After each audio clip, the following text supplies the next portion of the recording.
ನಮ್ಮ ತುಮಕೂರು ಟಿವಿಯವರು ನಟರಾಜ್ ಅವರ ಸಾರಥ್ಯದಲ್ಲಿ ಯಶಸ್ವಿಯಾಗಿ ಪೂರ್ಣಗೊಳಿಸಿದ್ದಾರೆ.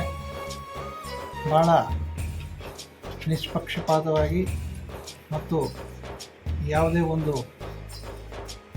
ಅಹಿತಕರ ಘಟನೆಗಳೇ ನಡೆಯದ ರೀತಿಯಲ್ಲಿ ಸುದ್ದಿಯನ್ನು ಮಾಡಿಕೊಂಡು ಹೋಗ್ತಾ ಇದ್ದಾರೆ.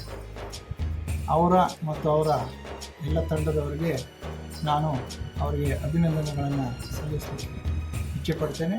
ಮತ್ತು ಹಾಗೆ ಮುಂದೆ ಬರ್ತಕ್ಕಂಥ ದಿವಸಗಳಲ್ಲಿ ಕೂಡ ಅವರು ಇದೇ ರೀತಿ ಕಾರ್ಯಪ್ರವೃತ್ತರಾಗಿ ಜನಸಾಮಾನ್ಯರ ಕುಂದುಕೊರತೆಗಳಿಗೆ ಸ್ಪಂದಿಸತಕ್ಕಂಥ ಕೆಲಸವನ್ನು ಮುಂದುವರಿಸ್ಕೊಂಡು ಹೋಗಲಿ ಎಂದು ಹಾರೈಸುತ್ತೇನೆ.